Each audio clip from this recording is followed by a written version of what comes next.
Nagaa jirtuu dhaggeeffattoota Keelloo Miidiyaa oduun kamisaarraa kunooti. Bulchiinsa magaalaa Shaggar Shawaa Meedaatti balaan abiddaa ka'ee har'a miidhaa geessise. Balaan abiddaa magaalaa Finfinnee Shawaa Meedaatti shiboon elektirikaa walitti bu'uun uumame miidhaa geessisuu himameera. Balaan abiddaa kun har'a lakkoofsa Itoophiyaan sa'aatii 5 walakkaa irraa qabee sa'a murtaa'eef naannichatti manneen hedduurraan miidhaa geessiseera. Torbanoota darban magaalaa Finfinnee Markaatootti balaan abiddaa hamaan ka'ee suuqilee daldalaa hedduu barbadeessuu isaa gabaasuun keenya ni yaadatama. Oduu itti aanuun yaa'ii mana marii bakka bu'oota uummataa irratti muummeen ministeera Itoophiyaa Dr. Abiy Ahimad yaada hedduu dhiyeessuun deebii laataniiru. Guyyaa irraa walga'ii idilee mana maree bakka bu'oota uummataa Itoophiyaa irratti yaadonni hedduun dhiyaataa turaniiru. Gaaffiin miseensota paarlaamaa irraa dhiyaate dhimma misoomaa, dinagdee, nageenyaa fi siyaasa hedduun ka'aniiru. Dhimma nageenyaa ilaalchisee mootummaan Itoophiyaa eenyu ol nagaa akka barbaadu miseensota paarlaamaaf deebii ka kennan muummeen ministeera Itoophiyaa Abiy Ahimad ammas taanaan nagaan furmaata waaraa akka ta'e caqasaniiru. Haasaa isaanii kanaan eenyu ol nagaa barbaannaa kilaashii baachuun miidhaa gamii akka qabu nuuf gala ka jedhan muummeen ministeeraa misoomni saganteeffame yoo nagaan jiraate milkaa'aa ta'uu ibsanii. Mootummaan humnoota hidhatanii socho'an waliin mari'achuuf fedhii qabaachuu himanii waraana hin barbaannu jechuun dubbatanii jiru. Humna fayyadamuurra karaa nagaa fayyadamuun caalmaatti faayida qabeessa ta'uu kan himan ministeerri muummee Abiy namoonni karaa nagaa hin filanne jiru jedhan. Humnooti naannoo Amaaraa fi Oromiyaa keessatti hidhatanii socho'an waliin haasaa qabaachuu eeruunis namoonni qaamolee mootummaa waliin haasaa godhan irratti dhiibbaa godhan akka jiran dubbatanii. Miseensota mana maree bakka bu'oota uummataa hidhaarraa jiran ilaalchisee gaaffii gaafatamaniif mootummaan jumulaan osoo hin taane gocha raawwatan irratti hundaa'uun namoota hidha jedhaniiru.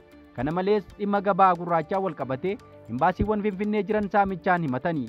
Imbaasiiwwan gabaa gurraachaa irratti hirmaachuun qabeenya Itoophiyaa saaman jiru ka jedhan muummeen ministeeraa Abiy gocha kanaaf jabeessanii komatanii. Ministeerri muummee Abiy Ahimad imbaasiiwwan teessoo isaanii Finfinnee taasisan tokko tokko hojiin isaanii qabeenya Itoophiyaa saamuu fi daldala sharafa alaa ta'ee jira jedhan. Imbaasii isa kamtu hojicha keessa seene ka jedhu garuu ifatti hin dubbanne. Imbaasiiwwan gochaa badaa gabaa gurraachaa irratti bobba'an kanaaf obsa guddaa qabaanneef ka jedhu yaadni muummichaa imbaasii hariiroo gaarii Itoophiyaa waliin hin qabne kan hin keessummeessine ta'uu caqasaniiru. Itti dabaluunis namoota maqaa dhaabbataatiin, maqaa Firaankoo, Vaalootaan akkasumas maqaa daldala warqeetiin gabaa Itoophiyaa jallisan jiraachuus kaasaniiru. Doolaarri gabaa gurraachaa fi warqeen karaa geejjiba baaburaa fi konkolaataan biyya akka ba'u kan ibsan muummeen ministeeraa itti dabaluudhaan saamicha kana ittisuun barbaachisaa ta'uu caqasanii. Maallaqni alaa Itoophiyaatti gatii sharafa isaa akkaan ol ka'uun irra deddeebiin himama. Haalli kun kufaatii dinagdee Itoophiyaa kan agarsiisu akkasuma qaala'insa hammaataa keessa jiraachuu isaa akka mul'isu baay'ooliin itti walii galu.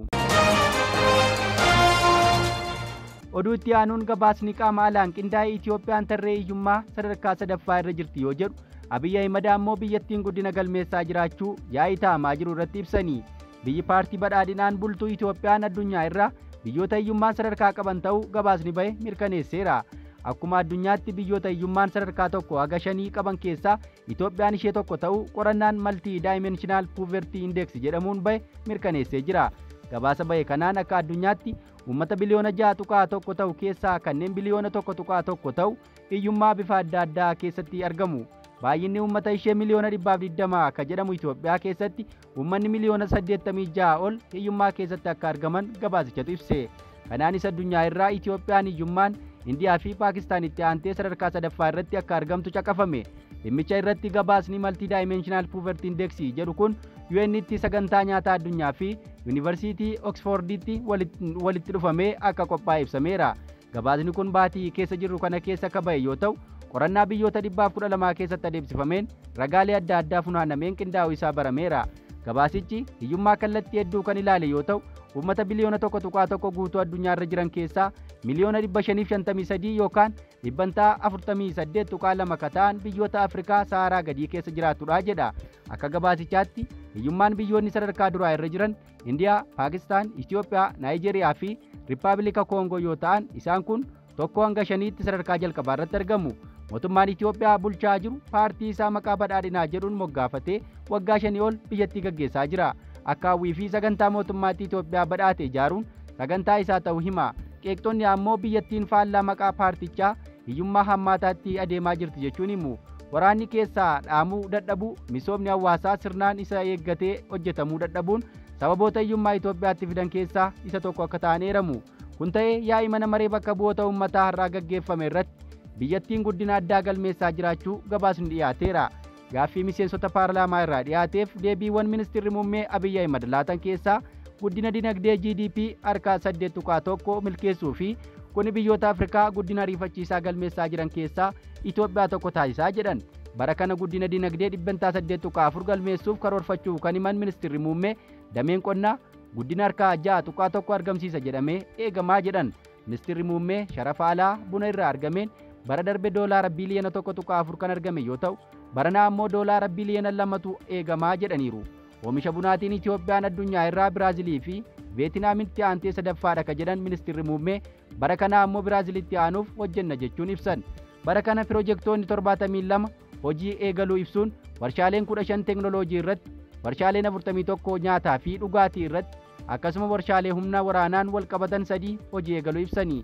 Dameen indastiriitiin bara kana guddina 12.8 galmeessuuf akka karoorsan ibsuun rakkoolee ibsaa, teleekoomii, baankii, dhiyeessii lafaa fi hojii maataan wal qabatanii jiran furamaa jiraachuu himaniiru. Dameen tajaajila bara 2017 akka lakkoofsa Itoophiyaatti 7.1 akka guddatu eegaa jiraachuu kan ibsan ministeerri muummee Itoophiyaa Abiyyi Ahimad fakkeenyaaf daandii qilleensa Itoophiyaa bittaa xiyyaarotaa 124 ajajee eegaa jira jedhan. Buufanni xiyyaaraa Itoophiyaa waggaa tokkotti imaltoonni miliyoona 50 ol keessummeessuu gara imaltoota miliyoona 130 ol akka keessummeessuuf hojjetamaa jiraachuu eeruun buufata xiyyaaraa Afrikaa irraa guddaa ta'ee fi buufata xiyyaaraa amma jiruun daandii baaburaatiin wal quunnamuu ijaaruuf qorannoon xumuramee jiraachuu ibsanii.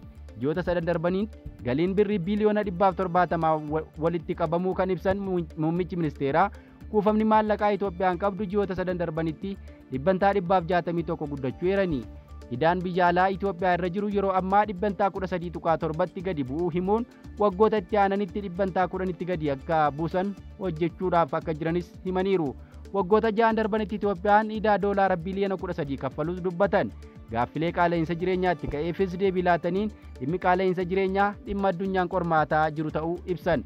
Furmaanni isaa ammoo oomisha baay'inaan oomishuu fi sirna daldalaa ammayyeessuudha jedhaniiru.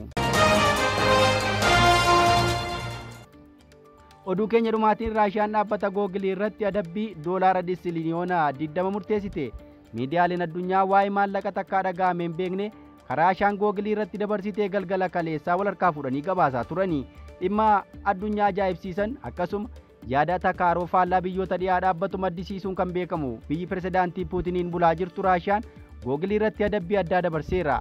Akka gabaasaaleen jedhanitti manni murtii Raashiyaa Googiliin qabiyyee ergaa Kiriimiliiniin ugguruu isaaf qabeenya beenyaa doolaara biliyoona 20 akka kaffalu murteesse. Qoqqobbii biyyoota dhiyaa bu'uura godhachuun yaada Raashiyaan dhiyeessitu ugguruu akkasuma qabiyyeen maxxansaa Raashiyaa namoota iddoo akka hin qaqqabne ugguruu keessatti Googiliin qooda baateera jechuun adaba kana dabarsite. Adabni Raashiyaa kun beenyaa akkaan guddaa addunyaarraa argamee hin beeknedha jedhamuun namoota danuu ajaa'ibeera.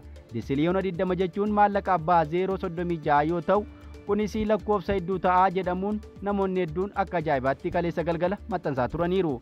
Himanni Raashiyaa Googiliin oduuwwanii fi ergaa mootummaa Raashiyaa fi miidiyaalee Raashiyaa ugguruu of keessatti hammata. Kanaaf adabbii murame kana akka kaffalu biyyi pirezidaantii Puutiin Googilii irratti murteesseera. Egaa dhaggeeffattoota keenyaa odeeffannoon irraaf qabanne kana fakkaata. Ka guyyaa boriin haga walitti deebinutti nagaan nuuf tura.